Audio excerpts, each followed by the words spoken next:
Olá, tá começando o 193º episódio do A Fonte da Gigahertz, patrocinado nessa semana pela Gorilla Shield. Quem fala aqui é o Marcos Mendes, e assim como toda semana o Felipe Espósito também tá por aqui, beleza? Tudo certo, Marcos. E aí, como é que vai? Tudo bem também. E na semana passada a gente gravou, falou, talvez a Apple anuncie WWDC hoje, vamos ver e tal. Entre gravação e publicação, a Apple anunciou, nem gravamos remendo, nada, tava anunciado, mas tá confirmado, né? Está confirmada a WWDC, nós comentamos no episódio anterior, e a Apple revelou a data, que, de novo, nunca é uma surpresa, como a gente até brincou, geralmente ali na segunda semana de junho, e esse vai ser o caso também nesse ano. Então, vocês já podem esperar a WWDC 2026 para esse ano, a partir do dia 8 de junho, vai do dia 8 ao dia 12, porque é uma semana de eventos, mas a keynote principal, o grande evento, quando a Apple revela, lança os betas, é no dia 8 de junho, então tá aí. Ela até publicou uma... todo ano tem a arte da WWDC, às vezes revela alguma coisa, às vezes não revela nada. A arte desse ano é até um pessoal comparou com a lanterna do iPhone, né? Que tem aquela da Dynamic Island que você arrasta e tal. Embaixo o brilho mais intenso, aí em cima vai sumindo. Pra mim não revelou muita coisa. Parece uma arte meio genérica desse ano.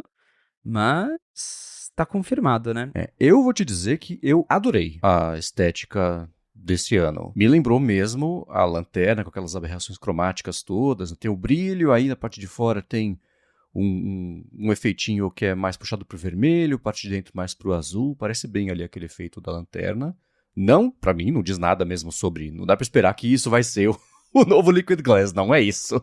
Quem esperar por alguma coisa assim... Novidade, é Lanterna 2.0. Exato. E, claro, faz a referência ao Apple Park, né? Mas eu achei super legal a estética desse ano. Tem uns anos, teve um que foi até em parceria com um artista, que era umas ilustrações de umas pessoas, assim. Não era muito a minha. Até o Apple Watch tem uma watch face que é desse artista. A Apple usa também ele de vez em quando para fazer estética de loja, quando vai abrir, etc. Mas nesse ano eu adorei. Se tivesse qualquer coisa mais assim no iOS, para mim ia ser uma boa adição. E durante a divulgação disso tudo, a Apple falou sobre como ela vai apresentar, deu foco para isso, né? Coisas de IA. Não falou Apple Intelligence, nada. Vem ver aqui os avanços, incluindo coisa de IA que a gente vai anunciar. Então, pra ela já trazer isso logo de cara, assim, acho que vai ser bem o foco, né?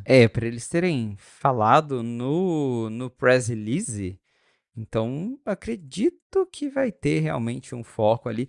O que também já me faz levantar ali uma questão. Nós tivemos o iOS 26.4, não veio a carangueja nova. Alguns esperavam que ainda deve sair um beta 26.5 que talvez teria carangueja nova. Fica nessa espera eterna, né? Considerando que a Apple falou que o foco da WWDC 26 é apresentar novos recursos de IA, eles falaram, WWDC 26 vai ter atualizações incríveis, incluindo avanços em IA. Eu já começo a acreditar que realmente ficou para iOS 27. Eu já perdi as esperanças de que a gente vai ver qualquer novidade nesse ciclo do 26. A essa altura do campeonato, WWDC anunciada, acho que faz mais sentido a Apple segurar logo pro 27, dar mais tempo de testar, beta até o final do ano. Mas é curioso ver o que você também falou, né, dela não ter mencionado Apple Intelligence. Foi avanços em IA. Né? Então, é também muito, muito irônico, porque por muito tempo, quando tinha os primeiros rumores de que a Apple ia lançar uma IA própria, a gente sempre brincava que como a marca da carangueja estava queimada e que a Apple precisava de uma nova marca para lançar uma nova carangueja, para lançar novos recursos. Ela criou Apple Intelligence. E nesses 2 anos ela conseguiu queimar a marca Apple Intelligence também, né? Então talvez ela tá até desistindo, se desvinculando de falar Apple Intelligence, porque já ficou aquela coisa meio... Fala só IA mesmo, né? Então... Mas é bem curioso ver esse press release da Apple meio que deixando claro ali que teremos novidades de IA. Porque ano passado mesmo, eu não lembro de terem mencionado nada, assim. Eles até meio que fingiram que ia nem Apple Intelligence, né? Que Apple Intelligence era um negócio... Tá ali, nem mencionaram. Então, pode ser que nesse ano finalmente tenha um destaque maior. E é interessante observar como a Apple foi ficando mais confortável com o passar dos anos a falar sobre IA desse jeito. Porque antes era... Eu lembro que teve em algum evento, ou sei lá, era uma ginástica, falava sobre intelligence. Ah, porque os recursos de intelligence, sei lá. Aí depois veio com Apple Intelligence, que aí tem a brincadeirinha de que as iniciais também formam AI, né? Para poder falar de AI era de Apple Intelligence. Aí, sei lá, teve algum evento que ela falou, sei lá, uma vez, IA, aí foi, né? E agora tá só um termo comum, o que eu acho que é, assim, que ginástica a troco de nada, né? Fala logo que é AI e pronto. O povo chato que vai reclamar vai sempre reclamar de tudo o tempo inteiro. Então, se você for se medir ou se podar por isso, não fala nada, você não faz nada, não tem empresa, né? Então, ficar tentando fugir disso é uma bobagem tão grande. Usa logo e pronto. E todo mundo já conhece como IA mesmo, né? Então... Então, exato. Muito bem, a gente vai falar um pouquinho mais sobre a carangueja aqui ao longo do episódio. Eu queria trazer só essa atualização rápida aqui logo no comecinho, pra gente já tirar da frente. Mas nessa última semana, a Apple estreou For All Mankind. Aliás, ela não só estreou For All Mankind, como ela confirmou que ela renovou para mais uma temporada que vai ser a última. Então, a 6ª temporada de For All Mankind. Não a que estreou agora. A próxima vai ser a última. Publicou também o trailer da série nova dela, que é o spin-off de For All Mankind, né? Que é o Star City. Que ela fala, toda história tem 2 lados. Ela tinha falado que ia contar já essa mesma história do lado da Rússia. E também estreou o primeiro episódio, você viu? Eu assisti ao primeiro episódio de For All Mankind depois de uma longa espera. A gente vai comentar mais a partir do segundo episódio, então para quem estava esperando, eu sei que alguns ouvintes me mandaram feedback já perguntando, vai ter For All Mankind, vocês vão comentar? Vamos comentar, mas a partir do segundo episódio, então semana que vem. Mas pra resumir assim, sem dar A muito gente vai spoiler... comentar o primeiro e o segundo semana que vem, tá? A gente vai começar a partir do segundo. Aí ignora o primeiro, né? Vamos comentar os 2 episódios. Mas assim, um resumo sem spoiler, um resumo light. Eu comecei a assistir e falava, nossa, quanta coisa que aconteceu que eu já não lembro, né? Tinha que ficar puxando na memória, que né, tem uma distância muito grande entre uma série e outra. Só vou dizer assim, temos rostos familiares e temos novos rostos. E For All Mankind continua com aquela novela que a gente sabe que tem. Mas estou curioso para ver como que vai ser o desenrolar dessa temporada. Eu também. E a gente não vai fazer aqui o review, os comentários do primeiro episódio, porque não deu tempo de eu assistir. A culpa é minha. Então a gente vai fazer o primeiro e o segundo juntos na semana que vem. Eu tô empolgado, mas eu tava pensando isso, né? Que eu não lembro de mais nada o que aconteceu na última temporada, no último episódio da última temporada. E esse aspecto novelesco faz tanta coisa acontecer, e é sempre tanta coisa inacreditável, e incrível, e chocante, que aí tudo perde um pouquinho o valor, assim, aí você vai sai fácil da memória RAM, né? Então eu vou assistir deve ter um introzinho com Previously on For All Mankind, né? Explicando tudo que você tem que saber pra lembrar. Mas é isso aí, né? E pelo que eu tinha visto de trailer quando eles foram estrear essa temporada nova, é isso, né? Os rostos novos, com a sua maquiagem cada vez mais envelhecida. E, quer dizer, os rostos antigos, né? Com a maquiagem cada vez mais envelhecida, rostos novos também. Então, a partir da semana que vem, na segunda que vem, a gente faz aqui os comentários do primeiro e do segundo episódio dessa temporada atual. Agora, você viu o trailer de Star City? Eu conferi o trailer e também fico muito ansioso para ver essa série justamente que pega ali, né, a perspectiva mais do lado da União Soviética. Então, eu gosto muito não só dessa temática de espaço, mas também dessa temática de Guerra Fria. Me interessa bastante agora em ver esse spin-off Star City. Eu assisti. Tem cara... Eu não quero ser chato, tá? Mas tem cara de série que acaba com 2 temporadas. É a primeira pra ver também. se emplaca, a segunda pra ver se tem jeito, e aí vai ser isso. Então aqui é meu chute baseado no trailer da primeira temporada, que vai ser isso aí, mas vamos ver, né? Eles vão já começar a casar, não exatamente casar o fim de uma série com o começo da outra, porque é pra contar a mesma história basicamente desde o começo de novo, né? Mas claro que a gente vai ver uns tie-ins aí pra entregar de uma série pra outra, né? Com certeza vão ter ali algumas ligações.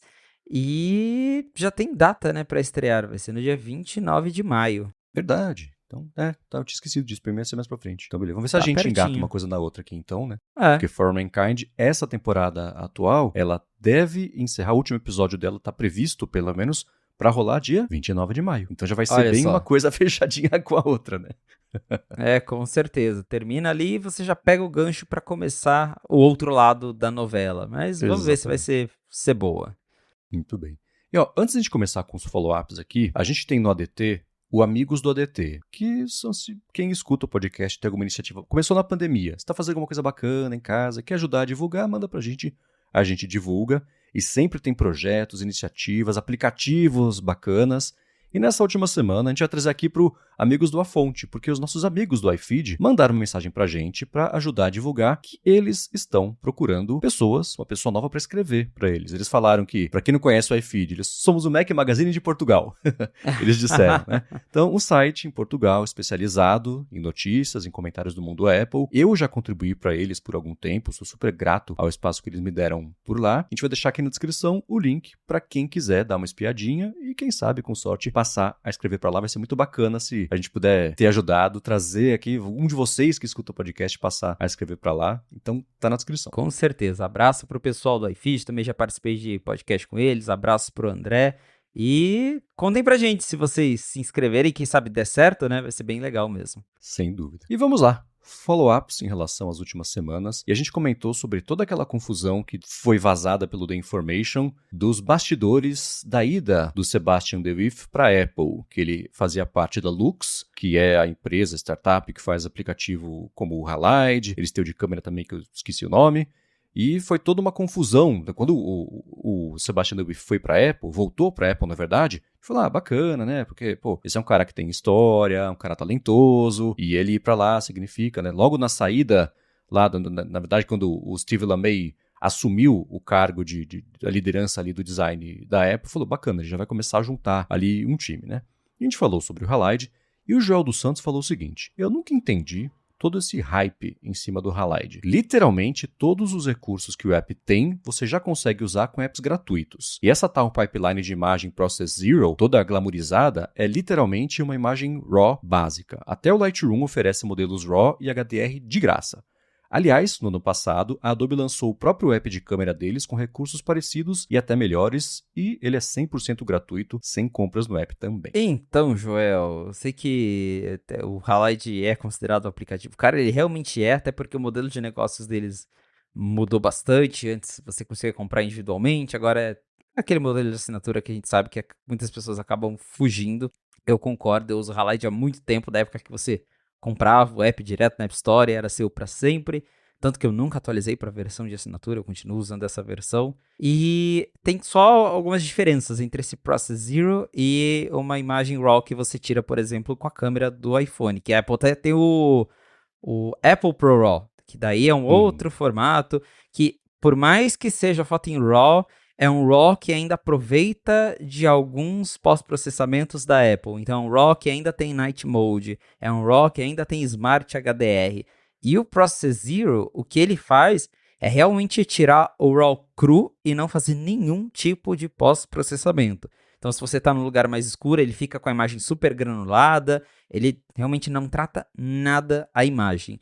Eu tenho usado cada vez mais o Process Zero nas minhas fotos. Para quem me segue no Instagram, por exemplo, quase tudo que eu posto de foto é tirado com o Process Zero, porque eu gosto muito mais desse aspecto cru da foto do que da foto padrão do celular, que tem algum tipo de processamento, que eu até brincava muito aqui antigamente, as fotos fritas, né, que muita gente acabou não curtindo como a Apple foi levando ali o Smart HDR, mas sim, existem outros apps que também fazem recursos similares, que podem fazer fotos com o que o Halide chama de Process Zero. Acho que o Halide ele conquistou muita gente por conta também da interface dele. Justamente, era um cara que já tinha trabalhado na Apple, o Sebastian, né, tirando toda a polêmica, ele já tinha ali uma certa fama, isso já atraiu muita gente, mas o app é bem desenhado. Se você pegar outros apps, isso aí agora é minha opinião, outros apps de câmera profissional, né, que tem ali os recursos de fotos manuais,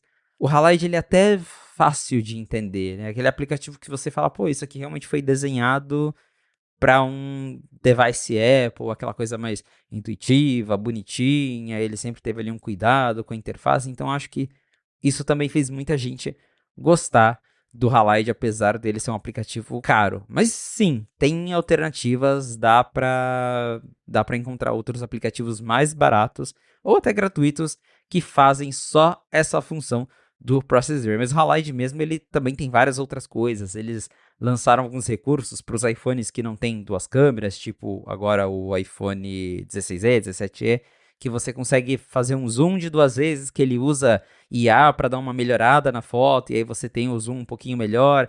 Tem um recurso também que ele consegue usar, meio que inventa ali um modo macro, usando só a lente principal também nos devices que não tem a lente macro. Então vai um pouquinho além do Process Zero, mas apesar de ser um app caro, é um app que eu gosto bastante e faz parte do meu dia a dia já. Tanto é que o Halide é o app que eu deixo ali no botãozinho de câmera do iPhone. É o meu botão Halide.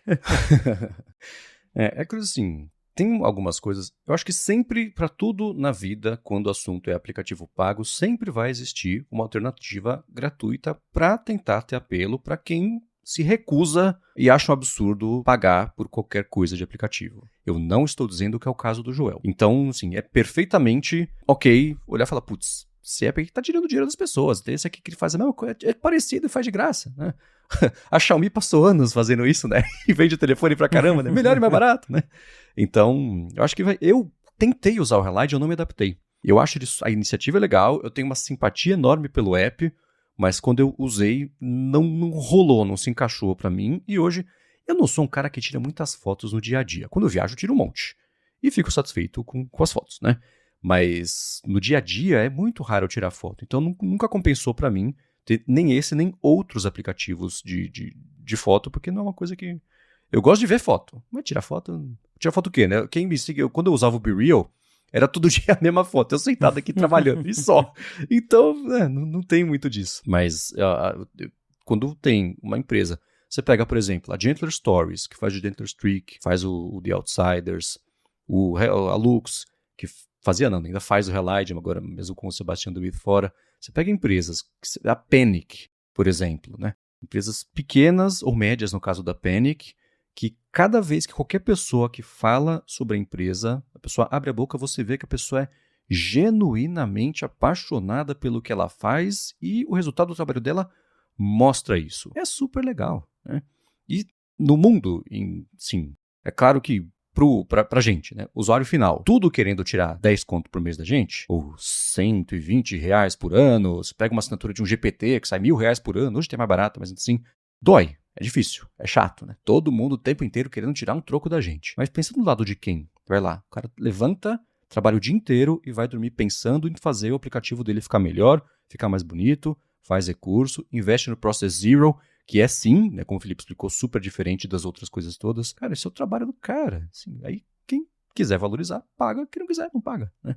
Eu ainda tenho dificuldade em lidar com esse lance de essa aversão a cobrar por qualquer coisa, como se fosse uma extorsão, que você está enganando as pessoas que tem de graça, sabe? Eu não sei se é por aí. Eu nunca gostei desse tipo de novo, não é isso que o Joel está dizendo. O que ele falou aqui, eu percebi que incomoda ele ser o fato de ser pago, mas ele não está acusando ninguém de nada, assim como eu estou acusando o Joel de nada. Mas, não sei, eu tento não medir por aí. E nos próprios textos que eu escrevo pro 95 Mac, tem um cara que sempre reclama com isso, mas eu nem coloco o preço das coisas. Quando eu falar de um aplicativo, eu falo do app. Se você falar do preço, o texto vira sobre o preço. Eu não estou falando do preço, eu estou falando do que o app faz, como é que ele é, como é que ele funciona. Se você se interessou, se você genuinamente se interessou, aí você vai lá e vai ver o preço e você vai ver se vai valer a pena para você ou não. Porque senão, você esvazia completamente a discussão, os benefícios, né? E eu entendo quem entra, tem um app novo, vai lá pro rodapé direto para ver. Para que custa R$9,99 e falar, não quero, pá! Assim, esvazia um pouco a discussão, sabe? Então, e eu estou dizendo isso sobre um app que eu tentei usar e eu fiz o trial, não sei se eu assinei por um tempo, sei lá. Mas não rolou, não entrou no meu fluxo. Mas eu reconheço que eles fazem um trabalho super esforçado. E se isso não merece recompensa, assim, eu não sei o que merece. Bom, seguindo com os follow-ups, sobre aplicativos de saúde, o Oliver Nascimento falou o seguinte. O Marcos falou bastante já de como o Apple Health, o aplicativo de saúde do iOS, é só um saco de dados de saúde, sem muitos insights. Aí ele fala, esses dias eu conheci um projeto de um ex-desenvolvedor da Apple, que é o Rami Kawandi, um ex-designer da Apple, que é o Alexander O'Connell. Eles trabalharam na Apple por uns 10 anos, inclusive no time do Health Kit e do aplicativo de saúde. E eles publicaram no LinkedIn um aplicativo novo, quer dizer, falaram no LinkedIn que eles fizeram um aplicativo novo que se chama Trackables. O link vai estar aqui tanto para o app quanto do post também do Rami Kawandi sobre o aplicativo, e eu achei bem, assim, engraçado você ver a equipe que trabalhou lá também percebendo esse problema e tentando fazer uma coisa nova. Promissor, eu diria. O aplicativo dá para melhorar, mas eu achei bem legal a ideia. Eu não testei ainda, só vi aqui as imagens que tem nas screenshots da App Store, as imagens do site. Parece ser bem bonitinho mesmo, dá pra ver que a ideia é realmente fazer um Help com uma interface diferente, porque ele coloca ali as mesmas informações que você tem no Help, mas quando você abre já tem uma interface de cards com o que ele considera mais importante. Eu vi que tem quase um doczinho embaixo que você consegue explorar ali por dias. Então, a ideia é tentar realmente oferecer seus dados de saúde que você já tem no aplicativo Saúde da Apple, só que de um jeito mais bonitinho. Eu acho que o que talvez, de novo, eu não testei ainda, mas ele não me parece ter a mesma proposta do Gentler, por exemplo, que é mastigar os dados e te explicar o que eles significam, né? Aqui eu acho que a ideia é mais realmente ser uma nova interface para o aplicativo Saúde, para quem acha o Saúde da Apple confuso demais. Ainda assim, legal a iniciativa, principalmente sabendo que vem de pessoas que já trabalharam na Apple, que já trabalharam no aplicativo Saúde. E é isso que o Marcos até citou, pessoas que já estiveram envolvidas e percebendo que tem oportunidade para mudar, para melhorar, e que lá dentro da Apple, acredito que tem muita gente que deve opinar sobre as coisas, mas sabemos que numa empresa grande tudo é muito burocrático, com certeza tem outras prioridades e às vezes acaba, o que a gente quer muito, acaba ficando para depois, não é tão urgente assim para eles. Mas eu ainda defendo que o aplicativo Saúde precisa de uma nova interface, porque isso, ele é muito completo, ele tem coisas muito legais, mas ninguém sabe usar ele. Eu mesmo, toda vez que eu tenho lá remédios, e aí às vezes eu esqueço de colocar o remédio na hora que vem a notificação, nossa, para você achar depois esse menu lá dentro, você tem que ficar entrando menu, é um negócio muito complicado de navegar. Eu adoraria que tivesse uma interface mais simples, e é legal ver que tem alguém pensando em fazer isso, né? Sem dúvida. E eu espero, assim, que tudo bem que apps independentes e sempre tem um espaço, mas eu espero que o aplicativo nativo também melhore. Quem sabe a gente veja coisa assim no iOS 27, na WWDC. Primeiro, porque a Apple está cada vez mais com esse foco enorme em saúde, especialmente quando o assunto é Apple Watch, e o aplicativo de saúde é basicamente apoiado no Apple Watch. Ela quer transformar isso numa central mesmo de saúde, do bem-estar das pessoas, etc. Mas esse app, ele já... Hoje, de manhã, eu estava tentando achar aqui uma informação, eu sei que está lá, eu não consigo chegar nela, né? Então, eu concordo e vamos ver. Mas, obrigado ao Oliver, e o link do Trackables vai estar aqui na descrição. E falando sobre o iOS, o Ian Frossard lembrou de uma coisa que eu falei, nossa, é verdade, né? Ele falou, gente, saiu o iOS 26.4, né? Não era para terem liberado o tal do sideloading no Brasil? Eu falei, e aí? É uma boa questão, Ian. Tanto que, assim, todo beta que saía do 26.4, eu ia lá no site da AutoStore, no site da Epic Games e tentava instalar para ver se alguém tinha virado a chavinha, e não. Em tese, realmente era para ter saído já. Que, se eu não me engano, a decisão do CAD, lá, o acordo com a Apple, saiu em dezembro. Eles tinham dado 100 dias para a Apple, que ia dar ali algo agora em março, né? Só que já estamos fechando março, a Apple já lançou o 26.4 e nada. Eu não sei se a Apple conseguiu mais prazo e isso acabou não virando notícia, ou se de repente a Apple ali, né, no off, nos bastidores, falou pro CAD, a gente precisa de só mais um tempinho que vai vir no 26.5, né? Talvez eles tenham falado que, né, dado uma data ali no off pro CAD, o CAD falou, beleza, a gente espera mais um pouquinho. Deve sair um beta do 26.5, talvez essa semana já. Costuma vir logo depois que libera o 26.4, a versão 0.4 para todo mundo. Então, dá para esperar um beta novo essa semana. Mas, sim, me chamou a atenção também que passou o período estipulado e ninguém falou nada. Mas, de fato, eu testei e não temos sideloading ainda na versão final do 26.4. Eu tô apostando que é hoje que a gente vai ver betas novos. Eu tinha esquecido completamente disso. É engraçado que eu saí com essa e falei, mas eu tinha visto em algum lugar falando sobre talvez isso aí. Aí eu procurei e achei um post do Felipe no Threads falando sobre isso, linkando para sua matéria, né, Felipe, lá do iHelpBR. E é interessante agora, se a gente olha retroativamente, ver que a Apple não falou nada sobre 26.4. Ela falou que para cumprir a determinação do CAD, a Apple vai fazer mudanças que vão impactar o iOS. Então ela deixou bem em aberto mesmo. E a gente sabe como é que são essas coisas, né? Tem a decisão, aí pede para ter o recurso, aí pede para suspender enquanto o recurso está sendo julgado, etc. Sempre essa chutando para frente aí. Vamos ver. Mas se não sair com esse beta que deve sair nessa semana, aí a gente cutuca a Apple e fala, e aí? Exatamente. E sobre o MacBook Neo, o Carlos Lopes falou o seguinte: Felipe, por favor me explica. Eu ainda estou confuso com o fato da Apple ter feito um laptop com chip de iPhone rodando macOS, enquanto ela faz um iPad com chip de Mac rodando o iOS. E aí? A essa altura, Carlos, é tudo sobre como a Apple quer vender o device do que de fato uma questão de chip. Até porque é algo que nós sempre falamos aqui na fonte, é sempre legal ressaltar, porque, mais uma vez, o que eu tenho visto de gente perguntando, tá, mas o Neo roda aplicativo de Mac porque ele tem chip de iPhone. Não, ele roda macOS completo, todos os apps. Porque o pessoal, isso aí é um feito do marketing da Apple pro bem e pro mal. O pessoal realmente acredita que o chip A é uma coisa, o chip M é outra coisa. E, gente, é tudo a mesma coisa. É tudo o mesmo chip que a Apple faz com a mesma arquitetura. Aí o chip M a Apple chama desse jeito, porque ele tem mais núcleos, tem mais memória, tem mais isso, tem mais coisas feitas, pensadas para um computador que precisa de mais performance, mais portas. E o chip de iPhone é voltado para menos núcleos, mais eficiência de energia, não tem a necessidade de suportar mais portas, mas essencialmente a mesma arquitetura, os mesmos chips, e a Apple dá o nome para eles conforme ela acha necessário para diferenciar na hora de vender um iPhone, um iPad, um Mac. Essencialmente é o mesmo chip. Dito isso, é irônico mesmo pensar que você tem hoje um iPad Pro com chip M5, que é bem mais potente que o A18 Pro que está dentro do MacBook Neo e que está limitado ao iPadOS, mas aí, de novo, entra a decisão da Apple de achar que o iPad é um produto que tem que se comportar daquele jeito e que ele não pode canibalizar as vendas do Mac, que tem que se comportar de outro jeito, assim como o Mac, apesar de rodar macOS, até hoje pelo menos, não tem touchscreen, não suporta Apple Pencil, porque a Apple também quer que você tenha o iPad. A velha historinha da Apple querer que iPad e Mac sejam complementares. O iPad quase como um acessório de Mac. Olha que legal usar o iPad como tela do Mac, mas daí você tem que comprar os dois, né? Não é ter um só que faz as duas coisas.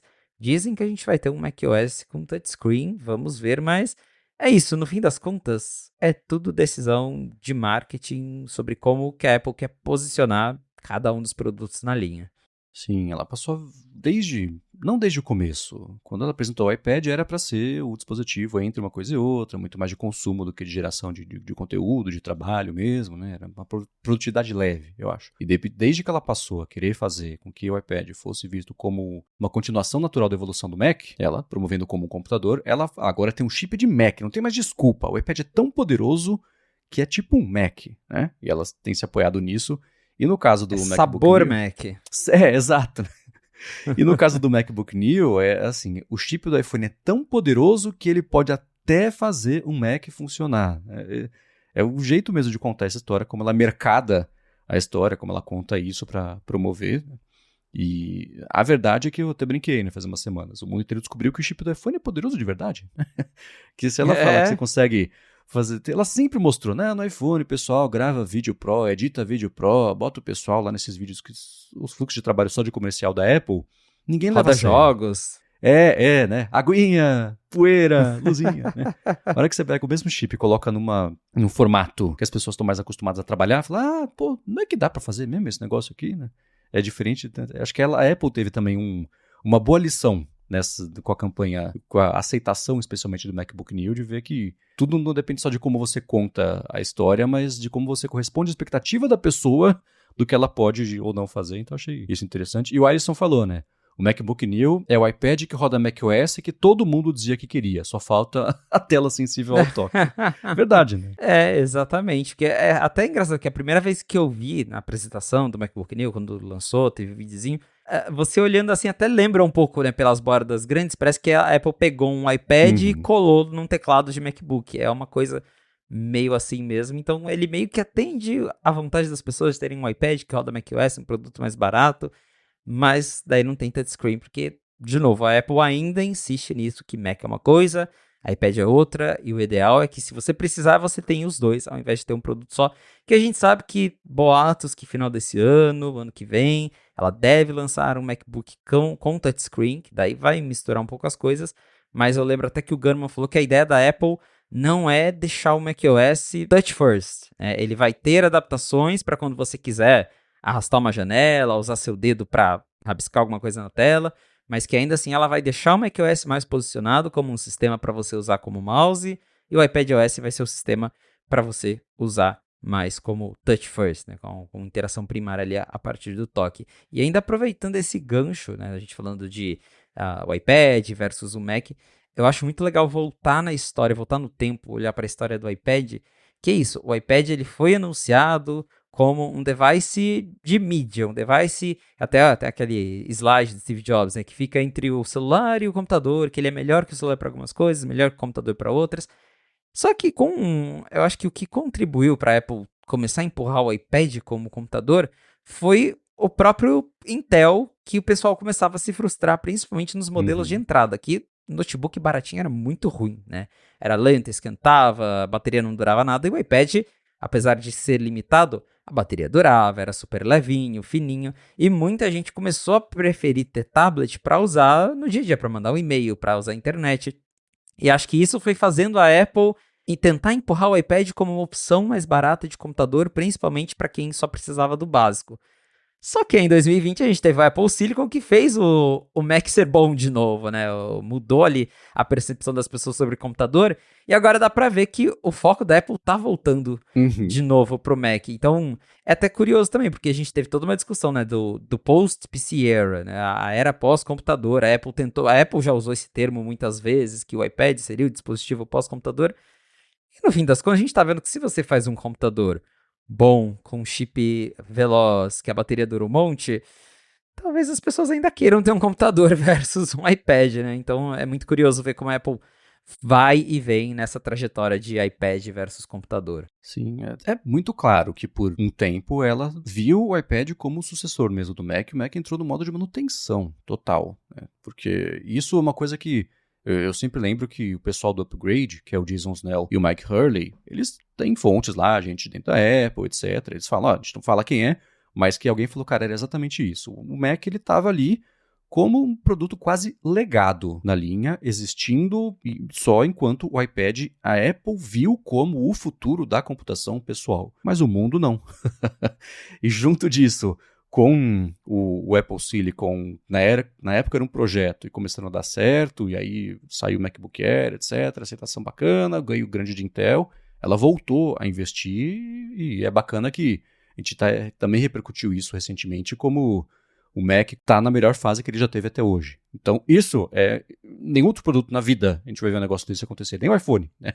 Então, que bom que ele ressurgiu assim das cinzas e agora tá bom a ponto de empurrar para cima qual que é o piso, né? O Mac de entrada, hoje em dia, é, sem dúvida, melhor do que os Chromebooks. Não Chromebook é outra coisa, custa 60 conto, né? Mais do que essas máquinas feitas para serem baratinhas, que é tudo de plástico, que range, que era uma porcaria. O CEO da Asus falando lá, não, essas máquinas aí, elas não são feitas para isso. Sim, as suas não. Essa agora alcança o Senado, se afunda, né?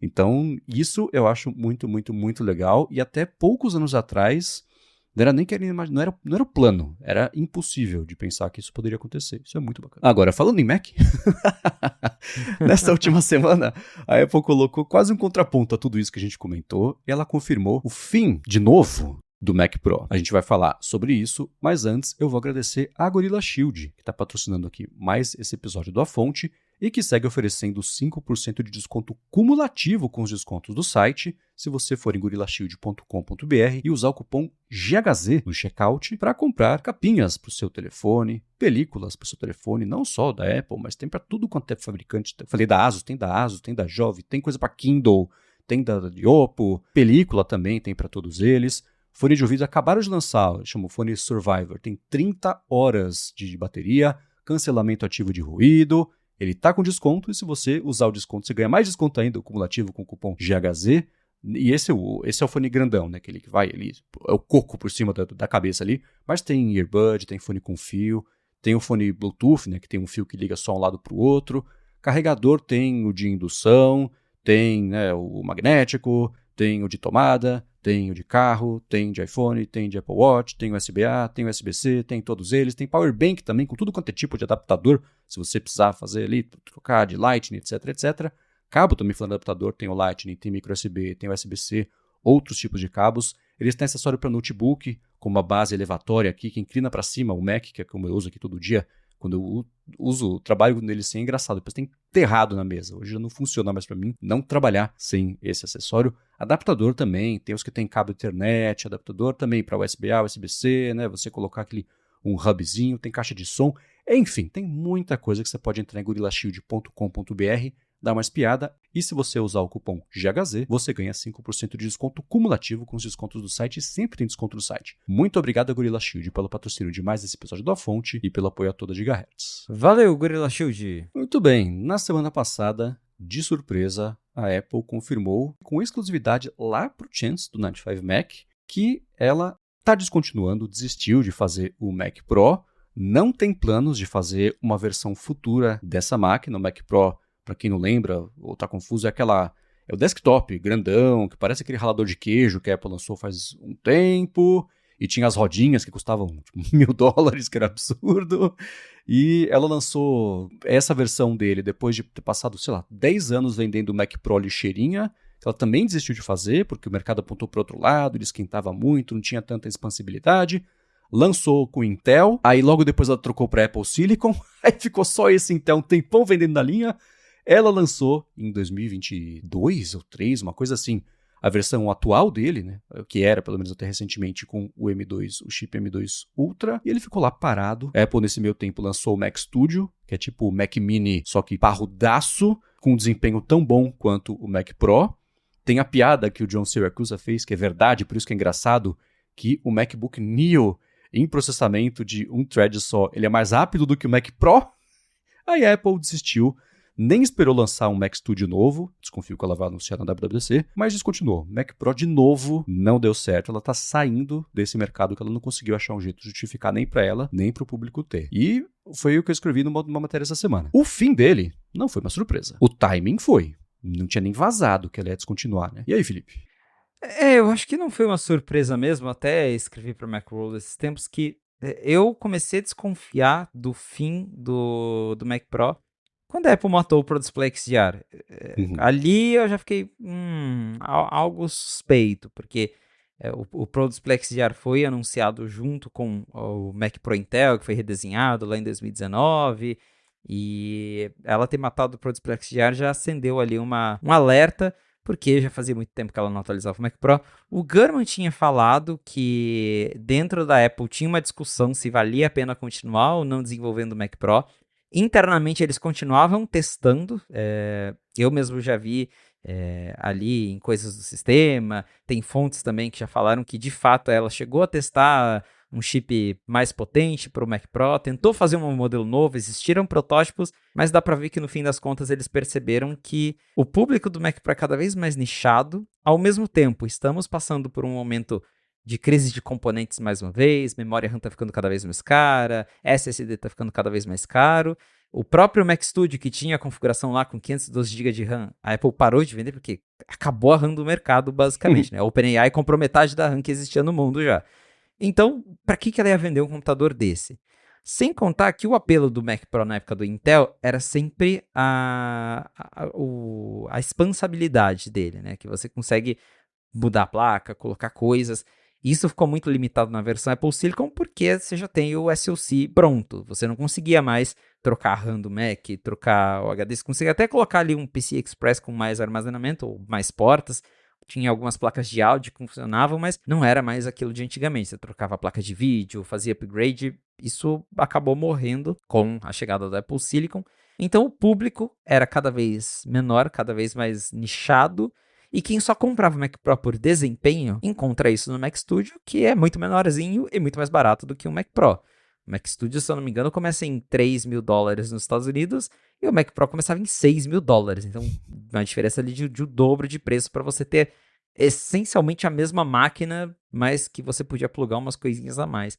Então, por mais que, né, o time veio meio de surpresa, na calada da noite, como a Apple sempre faz para descontinuar alguma coisa, que, né, foi na quinta noite, ela, surpresa, sumiu o Mac Pro do site, daí confirmou depois que realmente ele estava sendo descontinuado. Mas é isso, é uma pena por um lado, porque o Mac Pro é um produto muito antigo, se eu não me engano, a primeira versão vem lá de 2005, 2006, quando a Apple anunciou a mudança de PowerPC para Intel, né? O Mac Pro foi um dos primeiros produtos, um dos primeiros Macs com Intel, inclusive, e chama a atenção ver a Apple transicionando dessa linha Pro que ela tinha. Aí eu lembro também de um vídeo do Marcus Brownlee que ele fez recentemente sobre como o Studio é o novo Pro. Eu concordo muito com isso. Acho que a Apple está percebendo que cada vez mais o Pro, né, o que ela vendia como Pro, que é, olha, o topo de linha, o mais rápido, o mais poderoso, o mais caro, não tá mais sendo tão necessário porque os produtos base ficaram muito bons. De novo, graças ao Apple Silicon. E o foco da Apple dá pra gente ver que agora é a linha Studio, é Mac Studio, Studio Display, que também agora ganhou uma tela que é boa o suficiente pra galera não precisar mais comprar um Pro Display XDR super caro. Então, é isso, uma mudança que chama atenção, mas que se a gente for analisar bem, já estava meio óbvio que esse era o destino do Mac Pro, que há muito tempo antes do Apple Silicon já não vinha recebendo updates com frequência, mas agora então o negócio já tinha desandado mesmo e acho que não ia compensar para a Apple na altura que a gente está ficar atualizando um computador de $6.000, que o céu era o limite de preço, sendo que cada vez menos pessoas estavam interessadas. Mas ainda assim, né, chama a atenção a Apple matar um produto, porque da outra vez, quando teve toda a polêmica do Mac Pro, ela não chegou nem a descontinuar nada, ela só falou, olha, teve aquela reunião que ela convidou algumas pessoas da imprensa, convidou alguns usuários profissionais que é de empresas famosas, falou, olha, a gente tá com uma situação com o Mac Pro, mas a gente vai fazer um modelo novo, né? É só esperar. Mas eles nunca pararam de vender o lixeirinho até, de fato, lançar o modelo novo, até lançar o Pro Display XDR. E agora, a Apple deixou bem claro que o Mac Pro acabou. Ela falou que não vai mais fazer Mac Pro. E, basicamente, quem quiser um computador Pro, que compre o Mac Studio. Eu acho que esse é o... É para isso que a Apple tá direcionando o pessoal Pro, né? Vai pra linha Studio. Ela foi cuidadosa e falou que ela não tem planos de fazer um novo, né? Que nem monitor, quando ela falou, não temos planos não quer dizer que a gente não vai fazer mais, a gente só não tem planos de fazer. Ela sempre deixa um pouquinho de asterisco, de margem, enfim, né? Pra ela poder depois falar, não é que a gente falou que ia fazer, só falou que não tinha planos. Agora tem, olha só, né? É que nem quando o Surauge falou, não tenho planos de sair da Apple, né? Não quer dizer que eu não vá sair, eu não tenho planos imediatos de ir embora. Né? Hoje eu não tenho planos. Né? Exatamente. Assim. O Mac Studio é outra coisa que acabou não inesperado, porque a Apple fez de propósito, não lançou por acidente o Mac Studio, né? Mas ele surpreendeu o mercado com como ele era potente e resolvia muitos dos workflows que as pessoas tinham, daquele tamanico dele, que ele é tipo 2 Mac Minis em cima do outro, basicamente, né? E tem o formato, né? Ele ainda assim é reduzido. Uma coisa que eu achei engraçada é que no site da Apple, a Apple nos Estados Unidos tem um site dela, uma Apple Store dela, basicamente, só de produtos remanufaturados, os refurbished, né? E ela tinha lá o Mac Pro refurbished, tem ainda, e eu escrevi a matéria, se você precisar muito, você ainda pode comprar, né? Quando eu escrevi a matéria, tinha 21 produtos ali disponíveis, 21 unidades, e é aquela coisa de alguém comprou e devolveu por qualquer motivo, a Apple dá uma olhada, vê e reempacota ele basicamente para poder vender de novo, não é exatamente como um usado, mas refurbished, né? Recondicionado. Né? Às vezes tem algum problema, e aí ela troca o chip, por exemplo, e vende de novo. E quando eu fiz a matéria, tinha 21 Mac Pros disponíveis lá. Eu olhei agora de manhã, tem 18. Então, mesmo descontinuado, a Apple falou que não vai mais fazer. Pelo menos nesse site ela vendeu 3.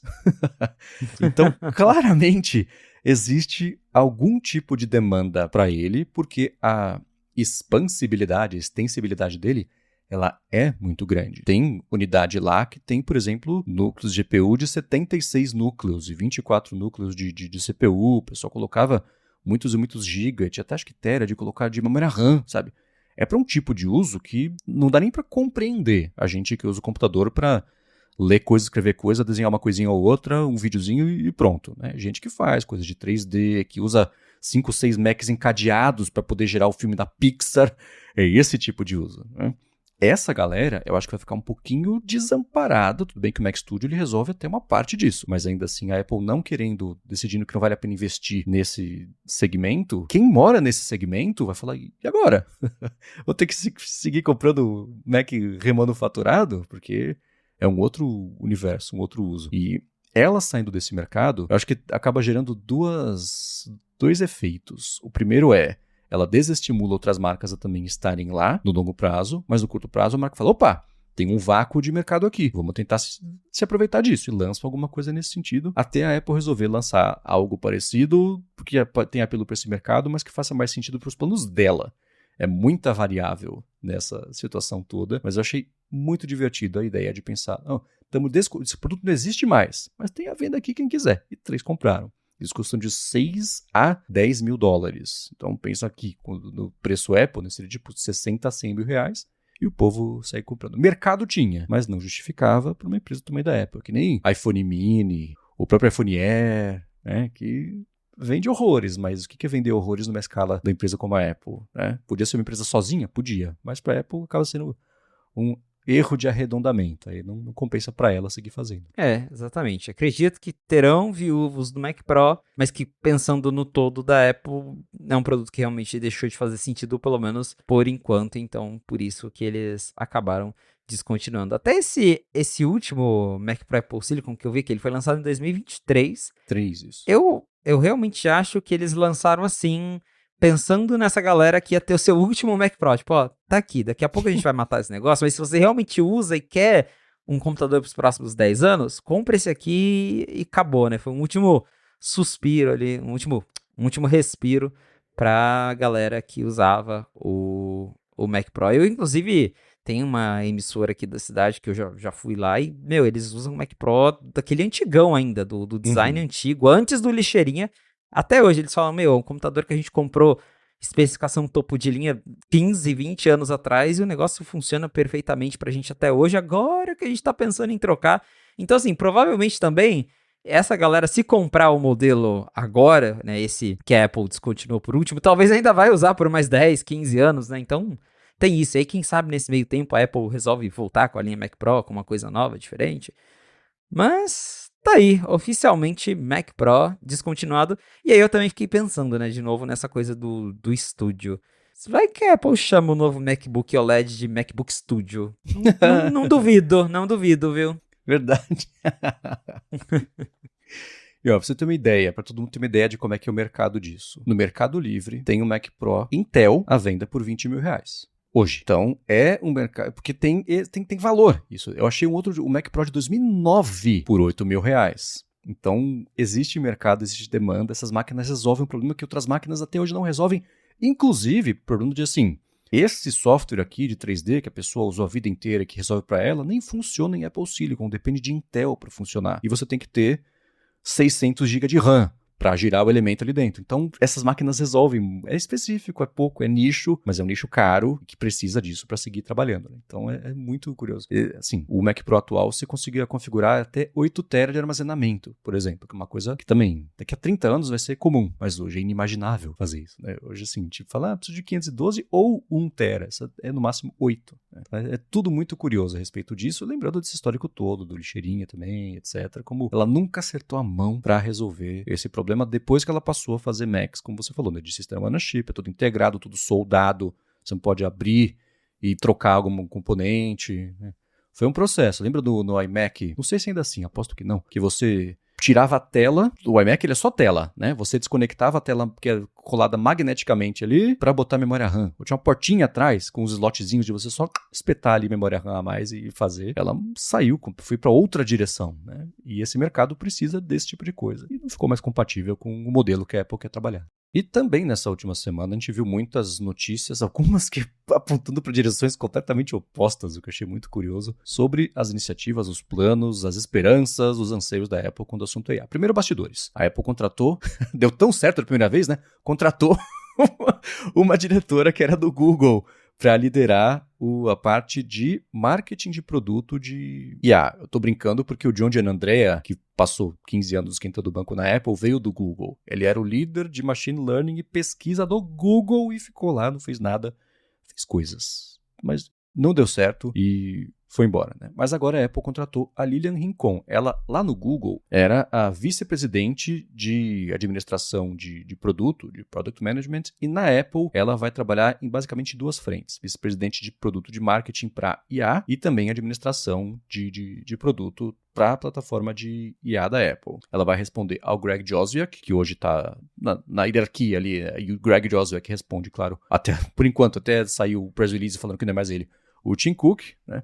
Então ela reforçando esse pedaço e trazendo alguém do Google que tem boas relações com o mercado. Quando você traz um líder de uma empresa grande, esse líder traz pessoas de confiança junto, então é uma contratação que ela é em etapas, né? Daqui a pouco vem mais 2, 3 pessoas de confiança ali. Essa é de bastidores, não sei exatamente se tem alguma coisa que a gente possa repercutir a respeito disso, se tem alguma impressão, opinião sobre isso? Acho que é bacana ver a Apple fazendo movimentações, tentando reestruturar o time de IA, que é algo que a gente já tem observado há algum tempo, tira algumas pessoas, coloca novas, traz nomes importantes. Essa última contratação agora da Lilian Rincon, estava pesquisando aqui, até quando o Google apresentou aquele recurso do Google Assistant, que atendia a ligação do restaurante, do salão de beleza, quem apresentou esse recurso foi ela para o Google, então quem na época fez as demos foi a Lilian Rincon.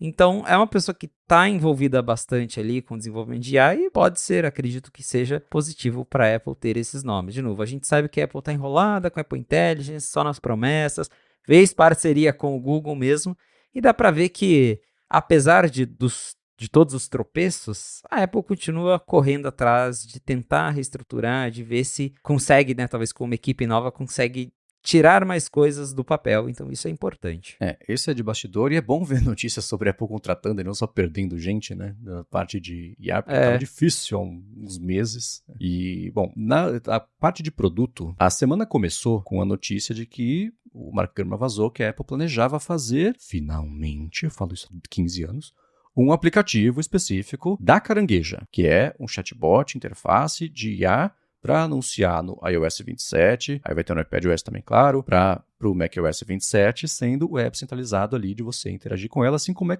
todo o chatbot que existe, que as pessoas estão acostumadas. O que eu quero saber do Felipe, mas é contra o que os próprios executivos da Apple tinham dito. Lembra no passado? Não, a gente não acha que a interface de um chatbot, de você mandar texto e prompt é o melhor jeito, a gente quer fazer uma coisa que seja integrada, que faça mais sentido, etc. Aí o mercado falou, velho, olha pro topo da App Store, você tem ChatGPT, você tem Gemini, você tem Claude, as pessoas estão usando, né? Tudo bem que você não quer fazer, mas as pessoas querem usar. E parece que ela tá dando o braço a torcer. Essa, claro, foi a minha leitura. Como é que você viu isso? Uma leitura bem parecida mesmo. Internamente, que é uma coisa que a Apple fala abertamente para determinar a posição dela, para vender uma imagem, e outra é o que rola nos bastidores. Faz tempo que a gente escuta do Gurman, até eu já publiquei na Macworld, que a Apple vem testando com os funcionários apps de chatbot que usam os modelos dela. Então é algo que ela já percebeu a importância, vem explorando, mas ela ainda não tinha certeza se valia a pena transformar aquilo num produto mesmo ou não. Mas é o que você pontuou, Marcos. Você abre a App Store, os apps mais usados são ChatGPT, Gemini, você conversa com pessoas que são totalmente fora da bolha de tecnologia e a galera usa IA no dia a dia hoje, dá para falar. A galera usa chatbot, a galera pede para fazer coisas, tarefas, gerar imagem, o pessoal tá usando. Então passou da hora de ter um aplicativo e ainda mais com a Apple querendo colocar uma carangueja mais conversacional, eu já ficava pensando, pô, como é que você vai ter um negócio conversacional se você não tem um histórico de conversa? Porque é importante. Eu mesmo, né, uso bastante ChatGPT, Perplexity, Claude. É muito bom você ter separado por conversa. Não, eu preciso voltar nessa conversa para continuar essa interação. E aí você não tem um aplicativo, fica tudo meio solto. Para onde vão essas conversas, né? Para onde vão esses resultados? Hoje mesmo não vai para lugar nenhum. O Visual Intelligence mesmo, né? Que você pede o contexto de uma coisa. Você fechou ele, acabou o contexto. Você tem que pesquisar tudo de novo se você quiser voltar naquele assunto. Então, acho muito legal a ideia de ter um aplicativo. Parece, segundo o Gurman, que a Apple teria batido o martelo e decidido que vai ter sim um aplicativo da Carangueja que você vai conseguir acessar, né? Uma interface de chatbot mesmo, algo bem parecido com o ChatGPT. Então, é bem legal. Acho que isso já vai dar trazer um ar novo ali para quem estava triste, que o iOS está ficando seus recursos de IA, vai ser uma coisa boa. E o Gurman comentou sobre isso também, que a Apple está explorando alternativas de como integrar melhor, sendo um aplicativo, sendo uma função, né? Que ela está pensando também, um dos testes, é fazer a carangueja morar na Dynamic Island. E tem uma interfacezinha pequenininha, que a hora que ativa ela mostra, você quer perguntar, você quer pesquisar, e aí quando você faz um pedido, fica ali uma indicação de que ela está processando, pesquisando, e vem com o resultado que aparece ali por cima da interface. Então, são jeitos de tentar integrar isso melhor. Aparentemente tem uma animação nova também, que é a Pokémon animação da Apple Intelligence, com essa que não faz nada de diferente. Cara, tudo sobre esse lançamento foi muito atrapalhado. Fiasco, né? O recurso lá com o comercial com a Bella Ramsey lá, que nunca lançou, e a animação nova. Parecia tem uma piada eterna dos americanos com o George Bush, falando de Mission Accomplished, que ele apareceu lá para falar que a guerra do Iraque estava vencida, e quando não tinha nada disso. Então foi meio parecido, assim. Ela comemorou a vitória sem nem ter dado a largada, que foi meio absurdo. Então essa seria uma das ideias, um dos experimentos. E o que eu torço muito que aconteça, eu vou dar um exemplo muito específico. Na semana passada, eu estava na esteira, estava correndo. Eu estava escutando um podcast do 404 Media. Eu coloco no Overcast para pular os primeiros minutos e os minutos finais dos episódios, porque eu quero escutar o filé mignon ali, né? E, inclusive, quem pula essas coisas numa fonte sem problema, capítulo sem problema, né? Cada um tem um jeito de como você... E porque geralmente a introdução, tem uma introdução deles falando assim, a gente vai ter um evento de segurança da informação. Não vou no evento, não quero saber, né? Então eu pulo. Às vezes come um pouquinho do começo do episódio de verdade. Nesse específico, pulou a parte de que a host apresentava os entrevistados. Era um cara e uma mulher falando sobre segurança de IA, etc. Eu falei, na corrida, para não deixar o iPhone na esteira, ele ficar pulando conforme eu vou correndo, eu deixo ele, o chão é acolchoadinho, deixo ele no chão do lado da esteira. Não consigo interagir com ele, e também interagir no relógio, quando você está correndo, eu pedi para tropeçar, né? Então eu estava escutando ali, e aí ela fala, quando eu escrevi o documento lá do Google, etc, eu falei, puxa, será que a Timnit Gebru, que foi trabalhando no Google um tempo, ela foi demitida? Eu pensei, seria muito bom poder perguntar, carangueja, quem que está sendo entrevistada nesse episódio aqui que eu estou escutando? Porque as informações estão lá. Ela sabe que eu estou escutando o episódio, certo? Porque o iOS está executando no Overcast. O Overcast tem a informação de quem está lá, porque nas notas do episódio tem o nome da convidada. Teria que ser trivial tirar essa informação ali e poder me falar. Eu nem tentei. Porque ia ser impossível ela conseguir fazer isso. Ver qual episódio que é, pegar a informação que está lá, né? Qualquer outro assistente de IA faria isso numa boa, né? Tanto que tem aquele vídeo que é super bacana, eu vou colocar aqui na descrição, de como o assistente da Perplexity, ele é uma carangueja muito melhor do que a carangueja, do tipo, nossa, eu tava vendo esse fim de semana, eu vi aquele filme lá japonês, que o ator foi indicado ao Oscar de 22, a trilha é muito boa, só música de rock, monta a playlist pra mim aí com a trilha, e não falei nada de que filme que é, e ele monta, é bonitinho, resolve, né? Esquece a Siri fazer isso. Então, é um exemplo específico dela tendo acesso imediato ali ao sistema que eu espero que aconteça. Tem questão de privacidade? Tem. Mas o benefício ultrapassa isso. Quem não quiser, não usa e todo mundo fica feliz, né? Então, essa seria uma das coisas. A carangueja mais integrada ali ao sistema e se tiver aplicativo, melhor ainda. Porque imagino que todo mundo tenha passado por isso. O Felipe falou, né? Histórico. Você pediu uma coisa pra carangueja. Daqui a 3 horas, você falou, nossa, ela tinha mandado... Seria muito bom poder pegar o histórico disso e você poder voltar no tempo ali e ver as interações. Então essa seria uma das coisas. Ter um app centralizado para isso abre muitas possibilidades, né? E falando em abrir possibilidades, um outro relatório, também que pintou do Gurman ao longo da semana, foi que a Apple pretende abrir a integração da carangueja para outras IAs. Não só o ChatGPT, que é como é hoje em dia, e a parceria dela com o Google, mas que vai deixar... E essa também foi uma coisa que eu escrevi no Mac Magazine e o povo falou, você tá louco. É o que vai acontecer. Você ter um jeito de integrar IAs, a pessoa escolher a IA dela, da vida dela, que ela tá usando para espetar ali na carangueja, ela poder usar isso de uma forma integrada. E isso eu falei, pelo amor de Deus, tinha que ter sido assim desde o começo. Agora, aparentemente, vai chegar, né? Vai chegar e talvez até de um jeito melhor que a Apple tinha planejado de início, porque a integração já era meio que esperada desde o começo, quando a Apple anunciou que ia ter ChatGPT na carangueja. O próprio Craig tinha falado lá atrás que, olha, em breve teremos novas plataformas. Mas até então, acho que a Apple nunca deixou isso muito claro como que ia funcionar, mas parecia que a ideia era a Apple formar parcerias e aí, através disso, ela garantiria ele um acesso especial, colocaria as assistentes dentro do ajustes. pelo que o Gurman descreveu, pelo menos baseado no report que ele escutou lá das fontes dele, agora a ideia é que vai ter uma API mesmo, que quem tem a IA, então, né, não só o ChatGPT já está na Carangueja, mas vamos supor, Perplexity, Claude, todo mundo vai poder usar essa API para poder integrar sua IA direto na Carangueja, e aí na própria App Store vai ter lá uma seção assistentes que você vai conseguir baixar um plugin, uma extensão provavelmente, que vai integrar o aplicativo da Perplexity, o aplicativo do Claude, com a Carangueja para esse sistema ser usado como a alternativa para quando você pergunta para a Carangueja e o modelo dela não consegue responder.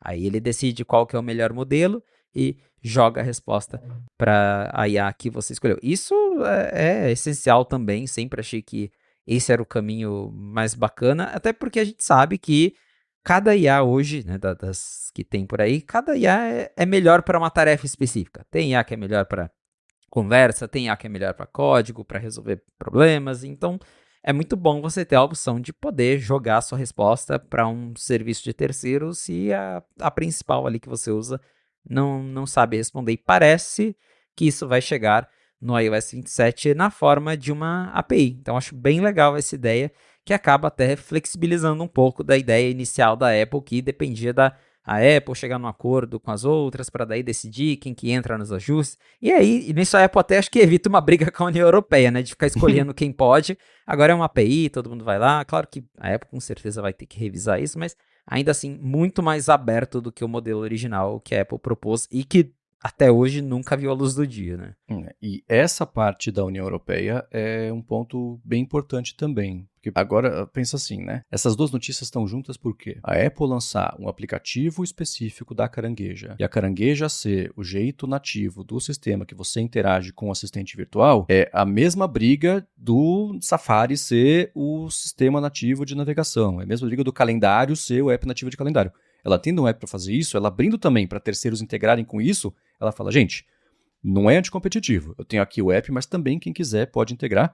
Ainda assim, não vai ser usar o Claude como o assistente específico nativo do iPhone. Mas é um jeito que ela está fazendo para oferecer essa integração com as restrições que ela julga que são necessárias de privacidade.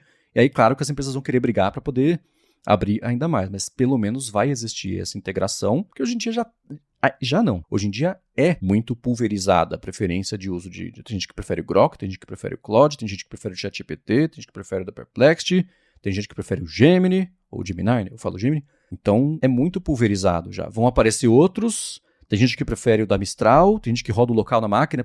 Então, isso... E que bom que tá assim, porque promove com que cada um fique melhor mais rápido, né? Então, eu achei bacana ter essa integração.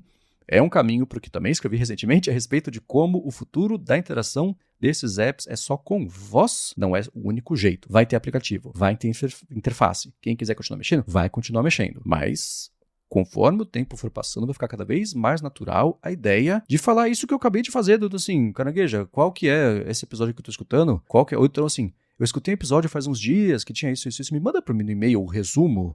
E ele faz isso, pede um carro, pede a comida, voz, né? De um jeito decente, que não é como era há 15 anos que a gente tô fazendo, deu certo. Então acho que vai ser... Ela monta para mim um atalho, né? Ela sabendo a parte técnica, tipo web coding, sabendo a parte técnica para transformar em código aquele comando de voz que eu dei, que eu nem saberia como fazer, mas eu sei que dá para fazer. Faz para mim. Aí ela já consegue fazer isso, né? Então isso tudo tá tomando essas formas, o que eu acho excelente. Agora, para finalizar também sobre essas integrações todas, saíram mais detalhes sobre a parceria da Apple com o Google. Como que ela vai, a parte técnica, fazer o treinamento ou usar o Gemini para ser a base da Carangueja e, essencialmente, tirou também, colocou um pouquinho, deu a solução para aquilo, vai ser no servidor do Google, vai ser no servidor da Apple, cada empresa falava alguma coisa e não falava nada, no fim das contas, era tudo muito abrangente ainda, e o The Information falou que o que a Apple vai fazer ela tem a permissão de fazer uma coisa chamada destilação do modelo, que é um jeito de, basicamente, ela fazer 1 milhão de perguntas para o Gemini e, com base nas respostas, ela fazer um refinamento do comportamento do modelo que ela quer. Isso é uma coisa que a gente vê, geralmente, em empresas processando as outras por fazer isso. É tipo contar carta em Las Vegas. É possível de fazer, mas lá não pode. É basicamente isso. Você fazer isso, você consegue, de fato, treinar um modelo menor com a mesma inteligência do modelo maior. Tem lá o modelo professor, modelo aluno, toda uma estrutura que dá para fazer isso. Mas as empresas proíbem que você faça isso. Então, os termos do ChatGPT falam que você não pode destilar o ChatGPT para treinar o seu modelo em casa, né? A gente já viu, por exemplo, a Anthropic sendo pega fazendo isso com o OpenAI, a OpenAI sendo pega fazendo isso com a Anthropic, todo mundo faz com todo mundo proíbe, todo mundo finge que não está fazendo, né? Mas no caso dos termos específicos da Apple, o Google está permitindo legalmente que ela faça isso, o que é excelente. Então, vai ser uma versão destilada do Gemini rodando nos servidores da Apple, mas vai ser o Gemini lá aberto para a Apple poder fazer isso. Então, foi uma excelente notícia, porque ela consegue ajustar com mantendo a inteligência do Gemini, tendo um modelo que ela queira fazer, ajustar para os objetivos, parte de privacidade, de segurança, de comportamento do modelo que ela queira, que vai ser diferente do Google, mas ainda assim mantendo a inteligência do Google. Achei muito legal essa notícia. Isso é legal com certeza, porque a Apple consegue customizar tudo do jeito que ela precisar, né? Não é essencialmente que ela só pegou o Gemini e colocou ali dentro e é isso. Então vai ser uma versão um pouco mais customizada e agora eu só realmente fico ansioso para ver isso na prática, né? Porque a gente está escutando já desse acordo faz algum tempo que a Apple anunciou no começo do ano. Até agora ainda não vimos. Queria acreditar que vamos ver pelo menos um pedacinho da carangueja com o básico do Gemini já no 26.5, mas no fundo eu já tô achando que isso vai ficar para WWDC mesmo. Mas muito legal saber desses detalhes de como que a Apple tem feito esses acordos com o Google para conseguir usar, apesar de usar os modelos do Google, conseguir fazer isso de um jeito mais customizado. Isso permite também, né, o ponto técnico dá para fazer, ela treinar um modelo pequeno o suficiente para rodar local com quase o mesmo desempenho e a mesma inteligência do modelo gigantesco que só cabe ali na nuvem do Google. Esse é um processo é tipo um Xerox reduzido. Tá todo lá, mas tá menorzinho para poder caber ali dentro. Então, ela ter feito essa parceria com essa permissão é uma coisa que o mercado inteiro de IA ficou meio chocado, porque é basicamente o Google dando a receita do bolo para a Apple clonar ali, e certamente a Apple vai aprender muito fazendo isso com o Gemini para ela, e ela vai seguir fazendo os modelos dela. Ela não desistiu de fazer os modelos dela. Então, o Google, no médio e longo prazo, está dando para a Apple a receita de fazer uma coisa que pode ser potencialmente, se a Apple souber o que está fazendo, tão boa quanto ou melhor do que o Gemini. O Gemini vai evoluir ao longo dos anos? Óbvio, mas a Apple, sim, não é um golpe que ela deu no Google, mas é muito próximo disso. É tipo quando a OpenAI conseguiu $1 bilhão de investimento da Disney para fazer o Sora, que ela cancelou agora de não ter tirado o dinheiro. Né? Quando a Apple o Steve Jobs convenceu a HP a fazer o iPod HP, que era com um monte de produto que estava encalhado no estoque. Assim que confirmou o contrato, a Apple descontinuou. O iPod falou, o problema é seu agora, faz aí. Tem uns golpes assim de vez em quando que acontecem. Esse foi parecido, é muito legal que a Apple pegou isso aí para fazer isso e a custo de nada. Né? Saiu a estimativa lá de que no ano passado ela faturou $1 bilhão com um aplicativo de terceiro de chatbot, com essa grana vai pagar o Google para fazer a IA para ela, sendo que o Google já paga 20 bilhões para a Apple para ser a busca. Assim, ela conseguiu. Foi por incompetência? Foi. Falamos semana passada, ela tentou e não conseguiu. Não é que ela desistiu, ela deixou a moda passar e está se aproveitando. Não. Ela tá fazendo o melhor da situação, mas, cara, que limonada que ela tá fazendo, viu? Ela, assim, tudo que ela perdeu tempo e dinheiro técnico, ela conseguiu, em teoria, vamos ver na prática, hora que lançar, mas tá tudo dando muito certo pra ela fazer isso com o menor gasto possível, tendo desperdiçado muito dinheiro antes, mas daqui pra frente tô bem empolgado com as possibilidades. Espero ver os resultados em breve. Vamos ver. Claro que a gente quer saber de vocês, o que vocês acham, as impressões, vai em gigahertz.fm/feedback. Para achar os links do que a gente comentou ao longo do episódio, vai em gigahertz.fm/afonte/193, ou também tem aqui nas notas do seu player de podcasts. Obrigado a Gorilla Shield pelo patrocínio do episódio de hoje, a vocês que deixam os reviews, as avaliações, vocês que recomendam o A Fonte, e a você, Felipe, por semana após semana, ajudar todo mundo, inclusive eu, a fazer sentido do que está saindo lá de Cupertino. Valeu, Marcos, e obrigado, audiência, por ter ficado com a gente até o final de mais um episódio do A Fonte. Se você quiser me encontrar nas redes sociais pra gente bater um papo, é só me procurar no @felipe.exposto, lá no Instagram e no Threads. Boa, para falar comigo, MVC Mendes, lá no Threads, apresento por aqui o Área de Transferência e o Área de Trabalho, apresento para a Lura o IA sob controle, e os textos vocês encontram no 9to5Mac. Obrigado mais uma vez pela audiência de vocês. Assistam aos episódios de For All Mankind e a gente volta na segunda que vem. Um abraço e até a próxima.